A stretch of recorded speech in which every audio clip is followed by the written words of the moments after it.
All right. Aljo back here. It's finally fight week. We are back here. Other side. Yep, other side, sorry. Here in Boston, a lot has happened between the win over Henry Cejudo to now in a super short amount of time. What does this fight week feel like compared to others during this title reign, and how would you describe the last 3 months? The last 3 months have been pretty good to me. Been relatively quick. Just trying to get the body as healthy as I possibly could so I can make this event happen for the fans. And I'm super excited about the opportunity, man. It's a great eyeball event. It's going to be a lot of eyes watching this one. Dana did a great job of stacking the card. And I know Boston hasn't had a pay-per-view event like this in a very, very long time, so I'm excited to be headlining for a second time in a row. It's all about opportunities, man. So I'm excited about it, and I can't wait to go out there and put on a show. You're obviously very motivated for this fight. I'm getting some similar vibes to the rematch with Petr Yan. I'm sure it's not exactly the same, but how does this one compare to that fight? And do you feel like there's a bigger chip on your shoulder for this one? No, I mean, all these challenges they're relatively the same. It's just different puzzles, different pieces, having to game plan the right way, making sure you bring in the right training partners and whatnot. Those are literally the main things, the main formula for a successful training camp. So I think we did a relatively great job with that. I think I'm in a really good headspace. And this guy's going to need lightning to strike to beat me on Saturday night. Sean may not like you, and I'm sure the feeling is mutual, but he does respect what you have accomplished in this sport. He says you're the greatest bantamweight of all time. He said that multiple times. What have you made of his resume to this point and what he has accomplished thus far? I mean, his resume is it's okay. He did what he was supposed to do with the talent that was put in front of him, the same thing I have done over the years. The difference is that the caliber of opponents and opposition that I face is night and day. I don't think there's anyone in the UFC other than Petr Yan that he's beaten that's still in the UFC. And you can't say the same for my resume and the opponents that I face over the years. Other than that, he's a tough competitor. I know he's done his homework. He's going to come prepared. He's got a great team behind him. And I just look forward to smashing them and showing them that there's levels to this. He believes you're giving off nervous energy heading into this fight, that you seem nervous. How would you describe your energy and your vibes? And even if there is a perceived nervous energy, is that necessarily a bad thing? Nerves are good, but I don't know what nervous energy is that he's referring to. I think he said he saw me on TV and I looked hella nervous. I thought that was pretty cute. They're showing the highlights of the fight, and I'm getting excited about it. I don't know if that's nerves, but we'll see who's nervous when I step in that octagon with him and when he sees how much I fill out. And when I put my man strength on him, he's going to have no choice but to fold. Last thing for me, potentially your last fight at 135 before you move up.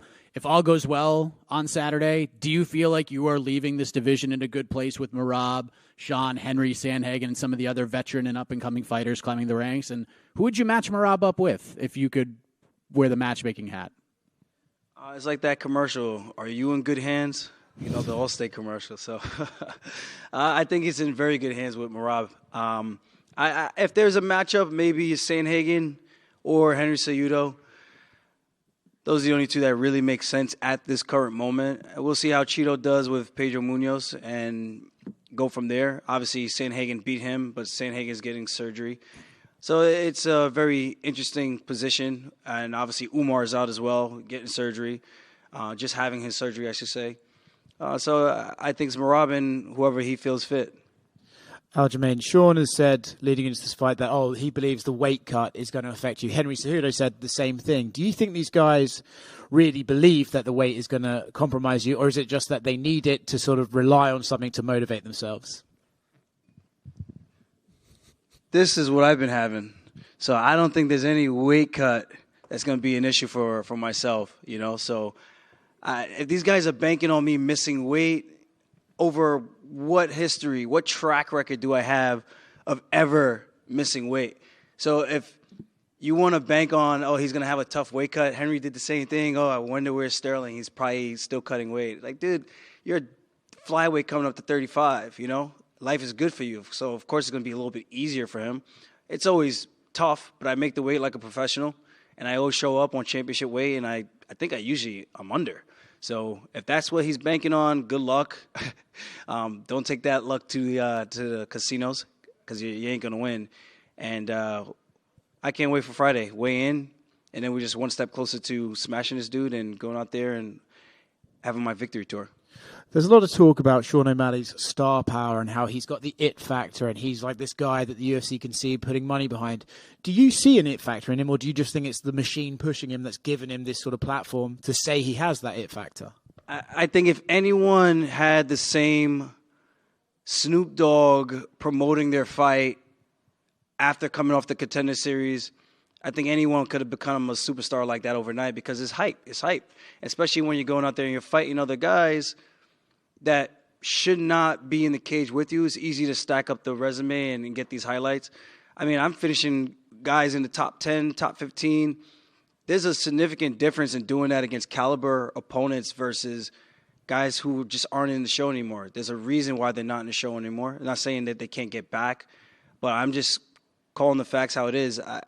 The it factor, I don't know what it is. I don't get it. I mean, he has a flashy style in the sense of he gets knockouts, but the guys he's knocking out, I mean, for the casual fan, that's cool. But for the hardcore fans who actually tune in and watch the sport, I think they're smart enough to understand what's what, and you can kind of pick and choose. Like, yeah, he's had an easier path, and he's made it. He did what he was supposed to do with the competition that was put in front of him. But let's not make any mistakes about it. Like, you put that against a lot of these other guys, and they're going to do the same thing. They're going to highlight them. Piotr Jan's going to highlight them. Corey Sandhagen's going to highlight them. Song Yadong's going to highlight them. Merab's going to highlight them. I'm going to highlight them. So what are we talking about? So give me those opportunities. My third UFC fight, I fought a ranked opponent who was ranked 6th in the world. I have not gone back since. So I think that speaks volumes in itself, and that's what gives me the confidence coming into Saturday night at UFC 292, and I can't wait to go out there and just smash the teacher's pet hype machine and go on with my day. And then I could start to really promote my Funk Harbor, and I got a bottle for Dana too, so it's gonna be a good time in Boston. Just a bottle for Dana, or? Yeah, it's a limited edition run. We only got 4,000 bottles, so there's only so much I can hand out for free in the very beginning, but we'll get the ball rolling a little bit more, and I'm excited to share this with the world. This opportunity coming out here to fight Sean in Boston is another opportunity for me to build things outside of the fighting because obviously, like you guys heard me say, fighting doesn't last forever. I'm still undecided what exactly I'm going to do when I do retire, but I want to make sure I enjoy this moment while I can and take as many of these opportunities while I can and be as active as I can. And being back here 3 months later, what other champion is doing that, you know? So I'm just looking to go out there, put on a show, man. I want to make sure the fans get their money's worth on Saturday night. Aljo, over here to your left. I saw a recent interview with Sean where he said, it was about a week ago, he said that there's going to be a big mental part of the game, and he goes, you're not ready for the mental war. What's your response to that? Piotr Jan for 1 year. I think that was pretty mental warfare right there. So, and it wasn't just the fans; it was himself also talking some shit. So, if that's not mental warfare, then I don't know what is. I look forward to the games. He was quiet this entire build up to this fight. The only time he made some noise is when he came in the octagon with me, and you know I showed him who was the boss that night, and I'm gonna show him who's the boss on Saturday night, August 19th. We'll see what mental warfare, man. I got my mantra, man. Too tough, too strong, too quick, and I can't be broken. So if none of these guys were able to break me over the years, I don't know what in the world makes Sean O'Malley thinks he has something that he can say that will be witty enough, clever enough, or that can knife through my mental mindset. Hey, whatever makes him sleep at night, man. That's what's going to make him feel comfortable making that walk. He's going to get a reality check as soon as that cage door locks. It's as simple as that. And the clock is ticking. So I saw him in an even more recent interview where he kind of took a different side, and he talked about, you know, him being a striker, you're known for your grappling, and he basically admitted if it stays on the feet, he wins, almost admitting that if you take him down, he loses. His coach kind of said something similar. What's your response to that? It's weird. It's weird, man. I don't take anything that they say, like, I take it with a grain of salt, man. At the end of the day, I know he can grapple. I'm not saying he's completely awful, but I think we all know that there's levels to grappling. I've shown that in the past. I've defeated his grappling coach and outpositioned him and took him down multiple times. 2-time ADCC world champion. What the hell is Sean O'Malley going to do? What, he submitted Takanori Gomi and everyone's like, oh. Dude, come on, man. Come on. There's levels to this. I'm still grappling with bigger dudes. I'm having my way with them still, and I'm cutting weight, you know? So if he thinks I can't strike, a lot of other opposition thought the same thing, and I think I did a pretty good job of outstriking them. And I think the stats speak for themselves. So it's up to me to just go out there and just do what I do best, bring the funk, and leave this guy face down, ass up. But one thing about you that, you know, the people who don't like you or don't give you a lot of credit, they'll say, you know, won the champions by disqualification. Oh, they love me, man. They love me. Then split decision. Then a hurt TJ Dillashaw. Then another split decision. Do you think if you dominate Sean that those people will finally give you your just due, or do you think they'll come up with some other excuse and not really give you your credit? They're going to say O'Malley wasn't credible enough. He shouldn't have been in there in the first place. When I fought Cejudo, if he wins, Cejudo's back. He's so great. But if he loses, he was gone for 3 years. The guy's been training. He's been coaching the world champions, the who's of the divisions. And then with TJ, I fought with a torn labrum multiple times, 7 professional fights. I've won every single one of them. You can't use that crutch when you want to. I knocked out Cody Garbrandt with the bump shoulder. Yeah, I could knock out Aljamain Sterling too. It's a different matchup, dude. I kicked the shit out of his arm, and I think that's what probably dislocated his shoulder to begin with, and then I took him down, and that was the fight. You come in, and I can only fight who the UFC puts in front of me. It's not my fault you want to come in thinking that you can beat me with a bum shoulder. That's on you. That's not on me. And it's not my fault the judges gave that a split decision with myself and Piotr Jan. I think the first round, I outstruck him by 7 strikes. I landed a big elbow in his head. He stumbled backwards. I landed the most significant strike in that first round. I should have 10-8'd him in the round 2. And round 3 was up for a debate for a 10-8 as well. Round 4, I should have taken his ass down and not try to get style points. And I tried to jump on his back and ride him like a pony. Pause. And I fell off the top, and he was able to get back into the fight. But what did he honestly do? I won those fights. You can make whatever. The judges said this. Cry all you want, man. I love the tears, and I'm going to be laughing all the way to the bank. So line them up. I'm going to keep knocking them down and do what winners do, and that's win. My last question. You've been in main events. You've defended your title. You've gone 25 minutes. All things that Sean hasn't done. How much of an advantage is that? I think it's a big advantage. I think the biggest advantage coming into this is the level of competition I've faced to date. Like I said, Sean's got some serious skills. He's got good feints. He's long. He's rangy.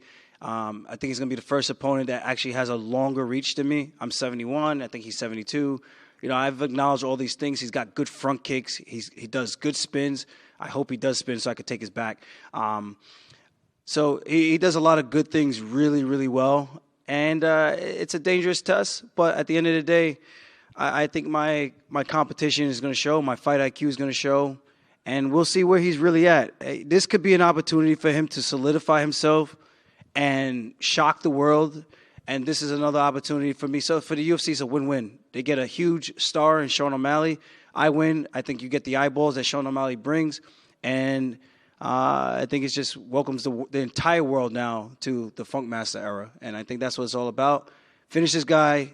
Do it in style points. Call out Alexander Volkanovski. Go up there. Chase more history. And that's what it's all about. I mean, I feel sorry for the people out there who never want to challenge themselves or do great things. I think that's the beautiful thing about this sport and the UFC giving us this opportunity. We can carve out our path and our future, and I think I've been doing a hell of a job doing that, and I look forward to bringing in more good times. Aljamain, we're here. One of the concerns that you had when this fight got announced, it wasn't that you didn't want to fight O'Malley, you didn't want to fight in Boston, but that August 19th date, since you've been very active. And you didn't really know how your body was going to hold up and if it was going to be fit for that date. Now that the date is just a few days away, can you talk about your health and your body and how this quick turnaround was for you? I feel good, man. I think we gave ourselves enough time. The way we did our training, we worked around the things that were lingering from the last fight and the fight before that, and we healed up as best as we could, and I think we did a pretty damn good job. So Maybe I'm like Wolverine. I don't know, but I feel good, man. I'm excited about this. I really am, and I'm glad we were able to have a sit down with the UFC brass and figure out everything and make everything right. And now we have a huge fight for Boston, for the East Coast, to keep the bantamweight division moving. And I don't know. It's there's a lot to take in with this, and it couldn't have come at a better time. I think keeping me more active sooner rather than later just keeps me a little bit sharper. And to already have gone in there for 25 minutes, the matchup with TJ traveling and doing all these extra things, I think it's going to just more than prepare me for the night on August 19th. Like, I've been here before. I've done it. I just need to go out there and prove it again, what I know, what my team knows. And I don't want to say shock the world, but I don't know. I do feel like maybe people are doubting me still. I don't know.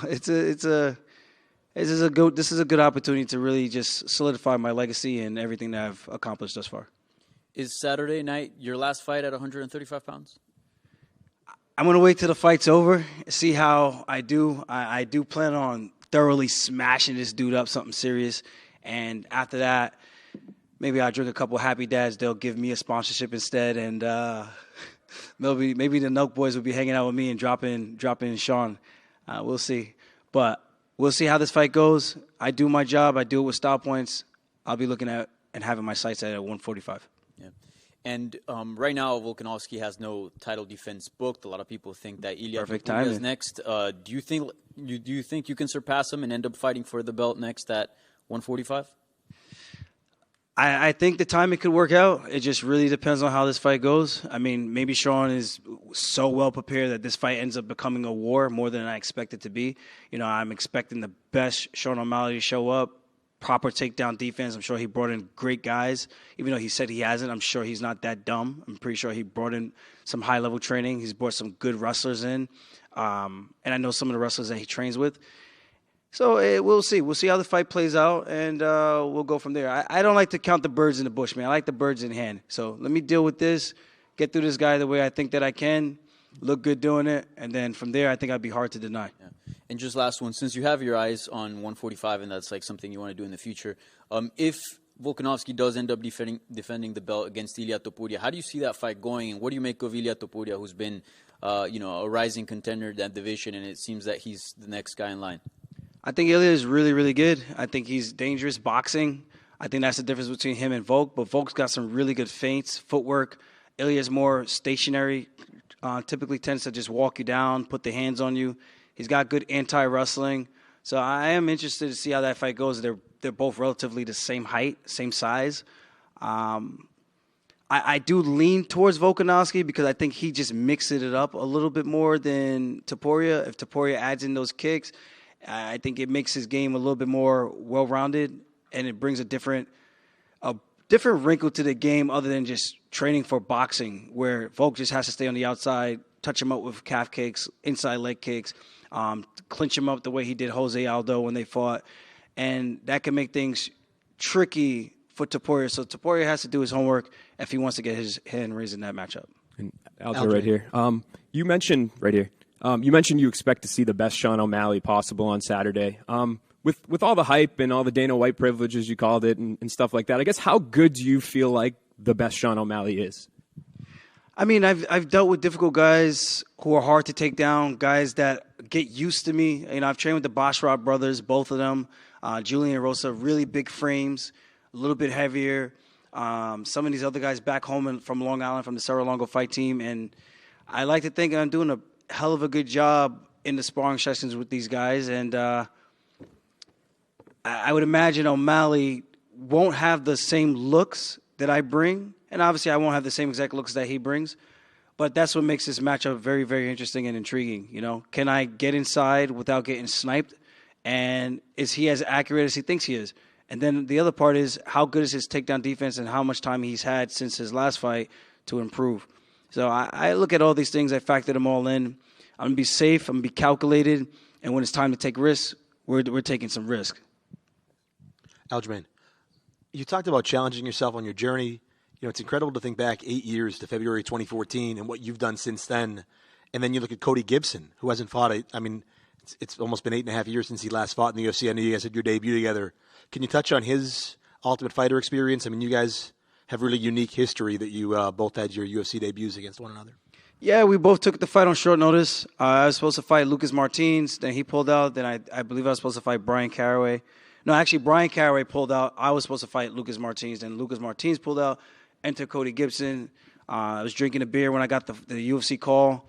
I put the beer down, went for a run, and I tried to get as best shape as I possibly could have, cut the weight as fast as I could have. And Cody took it on about 2 weeks' notice, I believe, or something like that. And he brought it, man. He tested me. I did wish I had a full camp for that, but went 2 rounds to 1. I was able to get my hand raised, came out, gutted out that 3rd round, got a takedown, solidified position, got his back. And to see his journey come full circle, now he's back here again, taking on a tough test in Katona, who's also been in the UFC. It's a very intriguing matchup. After my fight with Cody, I ended up going out there to go train with him a couple months later. So we have some history there. I've actually trained with Katona as well in Ireland. So it's an interesting matchup. I do look forward to seeing which guy gets their hand raised. Cody's a big dude for the weight. He's probably the biggest guy I've ever fought to date. I think he's about 5'10", 5'11". And, yeah, man, and he can wrestle. That's the thing about him that makes him tricky. So it's kind of like I've had that experience with these guys. The difference is I'm looking at Sean, and it's like Cody with Sean-level striking and accuracy, but without the grappling. So I'm excited for all these guys, man. I'm a student of the game. I'm a fan of the sport. I literally watch every single card, every single fight. And I try to learn from people as much as I can and try to add stuff to my game as best as I can as well. Thank you. One last question. I don't know if you're a Rocky fan. I see you a little bit as Rocky, a little bit of Apollo. There's the great scene at the end of Rocky 3 where they train together and they, behind closed doors, have that moment, ring the bell, ding, ding. You and Merab ever have one of those moments? We have a lot of those moments. Man, if you guys were able to watch the training sessions, man, we go through some battles. It's always fun having him for a training partner to push me and to get me ready for my fights, and it's always fun to help him get him ready for his fights.